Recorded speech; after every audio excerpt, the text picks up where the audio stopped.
Shalom Bapak Ibu yang kekasih di rumah yang sedang mengikuti streaming online ini. Mari kita belajar kebenaran firman Tuhan pada hari ini. Saya kasih tema khotbah saya, makna Paskah bagi kita. Kita membaca di dalam 1 Korintus pasal 15 ayat 3 dan 4. Ayat ini berkata demikian. Sebab yang sangat penting telah kusampaikan kepadamu, yaitu apa yang telah kuterima sendiri, yaitu bahwa Kristus telah mati karena dosa-dosa kita sesuai dengan kitab suci. Bahwa ia telah dikuburkan dan bahwa ia telah dibangkitkan pada hari yang ketiga sesuai dengan kitab suci. Perhatikan penekanan daripada Rasul Paulus. Mengapa berita Paskah atau berita kematian dan kebangkitan Kristus itu dikatakan sangat penting, saudaraku yang kasih dalam Tuhan. Ya. Nah, kita melihat apa yang Paulus tekankan, yang dia katakan sangat penting itu. Pertama, Kristus telah mati. Saudaraku yang kekasih, hari Jumat yang baru lalu kita sudah sama-sama belajar bahwa Kristus mati itu bukan karena kesalahannya sendiri. Yesus mati itu bukan karena sakit tua atau karena serangan jantung. Yesus mati itu juga bukan karena vonis pengadilan agama Yahudi yang menuduh Yesus sebagai seorang penista agama, menghujat Allah dan lain sebagainya. Yesus mati bukan karena itu. Yesus mati juga bukan karena vonis pengadilan Romawi yang menuduh Yesus untuk menolak membayar pajak. Tidak demikian, ya saudaraku yang kekasih. Yesus mati semata-mata cuma karena satu hal. Dia mati karena dosa umat manusia. Nah saudaraku yang kekasih, hari Jumat yang lalu kita sudah belajar dosa. Pengertian yang pertama adalah meleset dari tujuan, meleset dari sasaran. Bisa dikatakan dosa adalah sebuah kegagalan. Ya, gagal dalam hal apa? Gagal dalam hal melakukan kehendak Tuhan. Meleset dari sasaran Tuhan. Bukankah manusia hari-hari ini kita selalu meleset. Menjalani hidup ini tidak sesuai dengan kehendak dari Tuhan itu sendiri. Nah, itulah pengertian dosa. Yang kedua, pengertian dosa adalah pelanggaran hukum. Saudara, aku kasih berbicara soal pelanggaran hukum, kita semua sadar bahwa kita semua manusia adalah orang-orang yang selalu melanggar hukum. Tidak ada satu manusia pun yang bisa sempurna mentaati hukum. Firman Tuhan katakan karena semua manusia telah berdosa. Artinya semua manusia sudah melanggar hukum. Itu sebabnya manusia disebut berdosa. Yang ketiga pengertian berdosa dalam hal ini adalah tumpukan hutang. Jadi setiap pelanggaran, setiap kegagalan kita, ibaratnya kita menerima sebuah surat hutang. Seberapa banyak dosa yang kita lakukan, sebanyak itulah surat hutang yang kita pegang. Dan kita semua tahu bahwa tidak ada satu manusia pun yang bisa melunasi hutangnya sendiri. Sementara dia sendiri orang yang berhutang. Nah akibat hutang dosa, manusia ditentukan mati oleh Allah. Maka untuk menebus manusia dari dosa, dari ancaman kematian, Yesus sendiri datang ke dalam dunia dengan cara mati di atas kayu salib. Untuk menggantikan posisi saudara dan saya sebagai manusia yang berdosa. Jadi seharusnya yang digantung di atas kayu salib itu bukan Tuhan Yesus. Karena Tuhan Yesus itu manusia yang tidak berdosa. Yang berdosa adalah manusia. Seharusnya kitalah yang digantung. Tetapi karena Tuhan Yesus mengasihi manusia, dia menggantikan posisi saudara dan saya sebagai orang yang berdosa. Sehingga dia dijadikan dosa. Maka dia mati di atas kayu salib sebagai penebus dosa. Jadi Yesus yang tidak berdosa rela dijadikan dosa karena saudara dan saya. Sehingga ia rela menerima penghukuman mati di atas kayu salib. Nah, saudara aku kasih yang kedua, mengapa berita Paskah begitu sangat penting untuk diberitakan? Karena Kristus telah dikuburkan. Sampai hari ini ada bukti sejarah bahwa kuburannya sampai hari ini masih ada. Ya, saudara yang kasih. Yang ketiga, mengapa berita Paskah itu disebut begitu penting, saudara yang kasih. Yang ketiga, karena Kristus telah dibangkitkan. Jadi saudara yang kasih, pertanyaannya apakah benar Yesus bangkit dari kematian? Apakah ada faktanya? Apakah ada buktinya bahwa Yesus itu bangkit dari kematian? Dan Bapak Ibu Saudara, pada tahun 1985 ada seorang teolog filsafat dan seorang profesor Dr. Gary Habermas. Saudaraku yang kekasih, dia berkata, dia memberikan 12 pemaparan bahwa ada 12 fakta yang mendukung bahwa kebangkitan Kristus adalah peristiwa yang nyata. Kebangkitan Kristus itu bukan cerita hayalan. Kebangkitan Kristus itu bukan fiksi, cerpen atau novel atau cerita legenda. Tetapi saudaraku yang kekasih, ketika dia memaparkan ada 12 fakta bahwa Kristus benar-benar mati dan benar-benar bangkit, ada seorang ateis, orang yang tidak percaya sama Tuhan, yang namanya Anthony Flew, saudaraku yang kekasih. Ya, dia tidak percaya apa yang dipaparkan, yang disampaikan oleh Habermas ini, saudaraku yang kekasih. Sehingga dia mengajak Habermas ini untuk debat terbuka. Maka debat ini pun digelar, saudaraku yang kekasih. Dan dihadiri sekitar 3.000 orang, saudaraku yang kekasih dalam Tuhan. Jadi yang menjadi juri perdebatan antara Profesor Habermas dan Anthony Flew ini, saudaraku yang kekasih, ada 10 orang menjadi jurinya. 5 orang terdiri dari 5 filsuf yang menilai isi debat, saudaraku yang kekasih dalam Tuhan.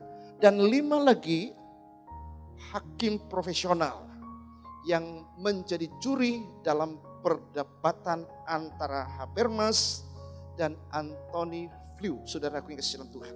Nah saudara, dalam perdebatan tersebut ada 4 orang filsuf menyatakan Habermas unggul, satunya abstain, saudaraku yang kasih. Sementara juri yang kedua yang terdiri dari 5 hakim profesional, saudaraku yang kekasih, mereka memberi nilai teknik debat, saudaraku yang kekasih, di antara kedua orang ini. 3 orang hakim profesional memberikan suara untuk Habermas, sementara 2 suara untuk Flew, saudaraku yang kasih dalam Tuhan. Nah sehingga kita melihat bahwa debat ini dimenangkan oleh teolog filsafat ini, saudara. Dia adalah seorang ahli apologetika. Nah saudaraku yang kekasih, dalam perdebatan kali dimenangkan oleh Habermas ini, ya perdebatan yang dilakukan oleh orang-orang yang ada di sana, itu fair, saudara. Ketika mereka kalah debat, mereka akan tinggalkan keyakinan mereka yang lama, mereka akan mengikuti karena mereka kalah debat. Nah itulah hebatnya orang-orang yang berdebat, saudara, menurut keyakinan mereka masing-masing. Ketika mereka kalah debat, mereka pasti tinggalkan keyakinan lama mereka. Sehingga seorang ateis ini ketika dia kalah debat, ya, dia tinggalkan ateisnya lalu dia menjadi orang Kristen. Nah, saudara aku yang kasih dalam Tuhan. Jadi kita melihat, saudara, Habermas memaparkan 12 fakta sejarah yang mendukung bahwa kebangkitan Kristus itu sesuatu yang sangat nyata, bukan sekedar cerita hayalan, bukan sekedar cerita fiksi, bukan sekedar cerita legenda. Nah saudaraku yang kasih, dari 12 fakta ini saya cuma mengutip 3 fakta saja. Yang pertama saudaraku yang kasih, murid-murid mengalami transformasi bahkan bersedia mati demi kebenaran peristiwa-peristiwa tersebut. Saudara, jadi yang dipaparkan oleh Habermas ini, saudaraku yang kasih, dia menemukan fakta bahwa ketika Yesus bangkit, murid-muridnya terjadi satu perubahan hidup yang begitu luar biasa. Artinya memang kebangkitan Kristus itu membawa sebuah perubahan hidup. Itu yang pertama saudara. Yang kedua, Habermas mengatakan bahwa tadinya Yakobus, saudara dari Tuhan Yesus, yang skeptis, yang tidak percaya, berubah menjadi percaya karena melihat langsung, menyaksikan langsung bahwa Yesus yang tadinya mati sekarang bangkit. Yang ketiga saudara, yaitu Saulus, ya, yang sekarang kita kenal dengan Rasul Paulus. Dia adalah seorang pemimpin penganiayaan jemaat, saudara. Berubah menjadi percaya karena suatu pengalaman nyata ketika dia bertemu dengan Yesus yang telah bangkit dalam sebuah peristiwa perjalanan. Dia membawa surat untuk menganiaya jemaat. Dalam perjalanan naik kuda menuju ke Damsyik, saudara-saudara, ketika dia ketemu Tuhan Yesus, dia terjatuh dari kudanya dan dia berkata, "Siapakah engkau?" Suara dari cahaya itu berkata, "Akulah Yesus yang engkau aniaya itu." Dengan perkataan lain, Paulus yang tadinya adalah anti Kristus, dia menolak percaya kepada Tuhan Yesus. Bahkan menjadi orang yang sangat anti Kristen, menganiaya orang Kristen, sekarang berubah hidupnya menjadi pengikut Kristus yang secara radikal. Nah, saudaraku yang kasih dalam Tuhan, jadi kebangkitan Kristus adalah fakta sejarah yang didukung dengan data yang sangat amat kuat. Saudaraku yang kasih dalam Tuhan, jadi karena kebangkitan Kristus inilah menjadi dasar iman Kristen, saudaraku yang kasih. Kalau kita sebagai orang GBI, kita percaya salah satu pengakuan imannya adalah aku percaya bahwa Yesus Kristus telah disalibkan, telah dikuburkan, telah dibangkitkan, naik ke sorga, duduk di sebelah kanan Allah Bapa sebagai Tuhan, Juru Selamat dan pengantara kita. Jadi saudaraku yang kekasih dalam Tuhan, inilah dasar iman Kristen kita. Saudaraku yang kekasih. Jadi kebangkitan Kristus itu menjadi dasar iman orang Kristen sampai hari ini. Siapapun dia kalau jadi orang Kristen, dia harus mengakui bahwa Yesus itu pernah disalibkan, Yesus pernah dikuburkan, Yesus pernah dibangkitkan, dan Yesus juga sudah naik ke sorga, duduk di sebelah kanan Allah Bapa sebagai Tuhan, bahkan sebagai Juru Selamat, serta menjadi pengantara bagi semua orang percaya. Nah, saudaraku yang kasih dalam Tuhan, itulah yang kita yakini. Kalau Kristus sudah dibangkitkan, saudaraku yang kasih, itu menjadi dasar iman saudara dan saya sampai hari ini.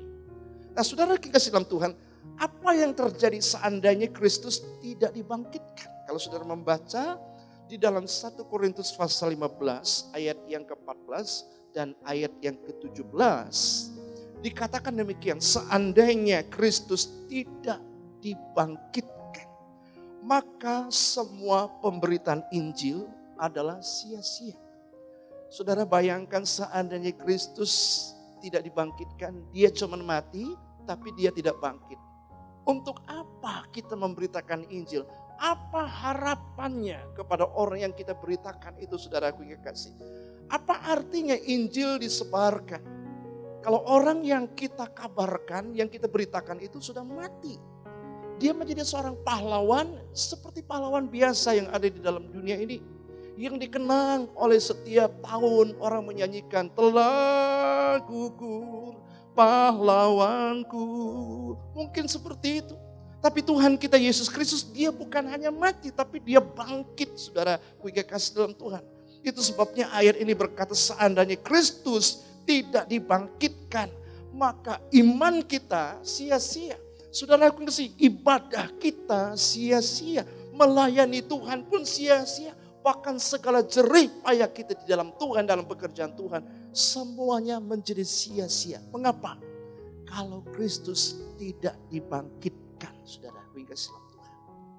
Seandainya Kristus tidak dibangkitkan, maka kita tetap ada di dalam dosa.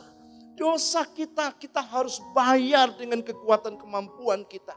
Dan sampai kapanpun manusia tidak bisa membayar dosanya dengan amal dan perbuatannya. Dosa kita begitu banyak, tumpukan hutang dosa kita begitu banyak. Sehingga perlu ada seseorang yang menebus saudara dan saya. Itu sebabnya seandainya Kristus tidak dibangkitkan, saudaraku yang kekasih, yang namanya dosa tidak pernah selesai. Tetapi karena Yesus sudah dibangkitkan, saudara, dari kematian, sehingga dosa saudara dan saya sudah lunas, sudah selesai ditanggung oleh Tuhan Yesus di atas kayu salib. Itu sebabnya salah satu perkataan Tuhan Yesus yang terakhir di atas kayu salib, dia berkata, sudah selesai. Nah, saudaraku yang kekasih, seandainya Kristus tidak dibangkitkan, maka kita adalah orang yang paling malang di dunia ini. Saudaraku yang kekasih, artinya apa? Malang. Kok kita berharap kepada orang yang mati, kita berdoa kepada orang yang mati. Seperti orang pergi ke kuburan, berdoa kepada orang yang sudah mati.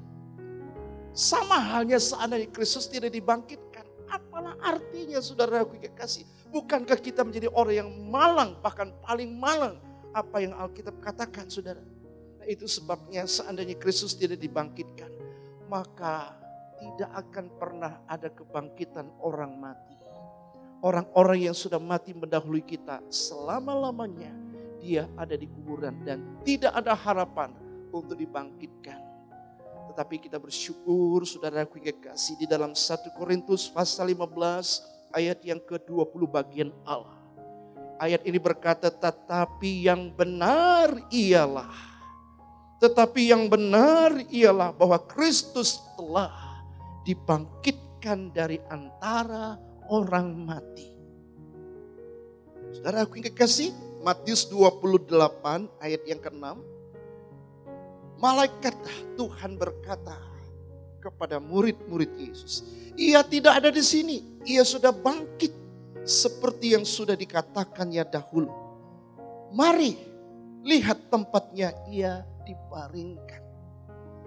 Jadi kita melihat ayat-ayat ini memberikan konfirmasi bahwa Yesus memang sudah benar dia mati. Tapi hari ketiga dia benar-benar bangkit. Nah, oleh karena kebangkitan Kristus inilah hidup saudara dan saya jadi penuh harapan. Saudaraku yang kekasih, terjadi perubahan yang sangat amat radikal. Kalau kita melihat murid-murid Tuhan Yesus, ya, murid-murid rela menjadi martir, rela mati setelah mereka mengabarkan Injil. Saudaraku yang kekasih, saya akan memperlihatkan kepada Bapak Ibu yang kekasih dalam Tuhan, Yakobus anak Zebedius rela mati karena dipenggal kepalanya demi mempertahankan imannya. Demikian juga Matius rela dipenggal kepalanya. Yakobus juga demikian rela dilempar dari atas atap bait Allah dan disesah sampai mati. Demikian juga Matias, dia rela dirajam batu dan dipenggal kepalanya sampai mati. Demikian juga murid Yesus yang bernama Andreas, dia juga rela mati disalibkan. Demikian juga Markus rela diseret sampai mati. Apalagi Petrus, saudaraku yang kasih, dia rela mati disalibkan dengan kepalanya di bawah. Demikian juga Paulus rela dipenggal kepalanya karena menjadi saksi Kristus. Bartolomeus juga rela disesah dan disalibkan. Saudaraku yang kasih dalam Tuhan, Lukas rela digantung di pohon zaitun. Bahkan murid yang bernama Yohanes rela digoreng dalam minyak yang mendidih, bahkan dibuang ke Pulau Patmos. Thomas, salah satu murid Tuhan Yesus yang tidak percaya sebelum melihat bukti di mana Yesus pernah dipaku tangannya. Setelah dia melihat kebangkitan Yesus dan dia membuktikan sendiri bahwa benar yang bangkit adalah Yesus, dia rela ditombak dan dilemparkan ke tungku perapian sampai mati. Bapak Ibu, kita melihat terjadi perubahan yang sangat amat radikal. Saudaraku yang kekasih. Jadi dampak kebangkitan Kristus membawa perubahan hidup daripada kehidupan murid-murid. Demikian juga perubahan karakter maupun tujuan hidup mereka berubah. Saya ambil salah satu contoh adalah Rasul Paulus. Siapakah Rasul Paulus? Dari seorang penganiaya jemaat. Membawa surat, mendapatkan surat rekomendasi dari Gamaliel, saudaraku yang kekasih. Lalu kerjanya cuma hanya mencari orang Kristen untuk dianiaya, bahkan dibunuh, saudaraku yang kekasih. Kita melihat bagaimana terjadi perubahan dari seorang penganiaya jemaat menjadi seorang misionari. Dia menjadi seorang penginjil yang luar biasa. Bahkan dia pun pernah ditangkap, dimasukkan di dalam penjara. Apa yang terjadi saudara ketika di penjara? Firman Tuhan katakan dia bernyanyi di penjara, saudara. Jadi penjara tidak membuat dia takut, membuat dia kapok, saudara aku yang kasih. Paulus juga seorang yang berkata, ya, hidup adalah Kristus, mati adalah keuntungan. Kita melihat tujuan hidupnya berubah. Ya, ketika dia ketemu dengan Tuhan Yesus yang sudah bangkit, saudara aku yang kasih. Jadi arah tujuan hidupnya adalah Kristus. Dia berkata kalau hidup ini adalah Kristus, kalau mati itu adalah sebuah keuntungan. Itu sebabnya dia juga berkata kalau aku harus hidup di dunia ini. Dia sadar kalau dia masih hidup dan dia harus hidup di dunia ini. Dia berkata itu berarti bagiku bekerja memberi buah. Artinya terjadi tujuan hidupnya, terjadi perubahan hidup yang radikal.